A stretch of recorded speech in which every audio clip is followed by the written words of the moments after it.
25. edizioa izango da urtengoa, eta zergaitik irauten du goxuaren ekimen honek 25 urte hauetan, ez?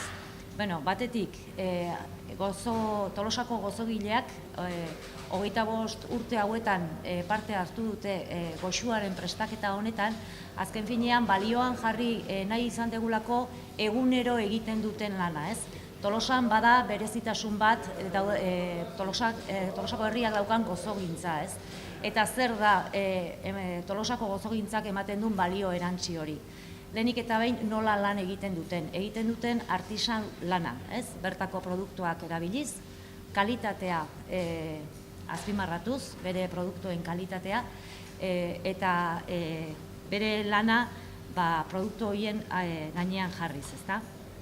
Hori batetik. Horretarako eta orain urte borobila ospatu ahal izateko aurtengo edizioan mahai gainean jarri duten gozoa izan da sugar tarta. Banatuko dira 200 sugar tarta larunbat honetan, urriak 27an Trianguluan. Tolosa goxua 25 urtea dela, fetxa garrantzitsua gutzat, eta egia da azpimarratu bai olatzek esatezuna, lehen urten jasinean ikastetxekin lana egiten, ze iruditzen zaigu, alde batetik herriai edo iristeko modu politia dela, eta bestetik noski umek azkenen etorkizuna diala, ezta? Orduan azkenen lehen urten jasinean esperientzia honekin, aurten bai jungea Tolosan dauden 3 ikastetxetara, eta egia esan aipatzekoa da nola ze erantzun ona daukean umek, ez?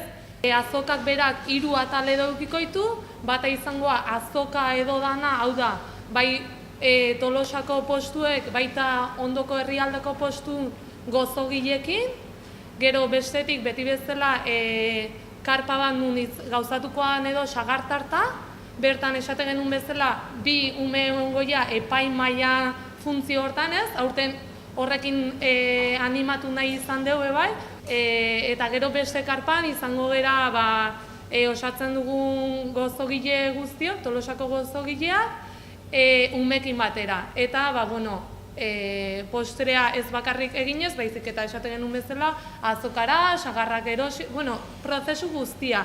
Benetan, gure lana herrira hurbiltzeko, ez? Kontuatzeko ez dala bakarrik azkenengo ginda esatean bezala erderaz ez, la ginda al pasel, baizik eta atzetik lan asko daola postrea lana gauzatzeko.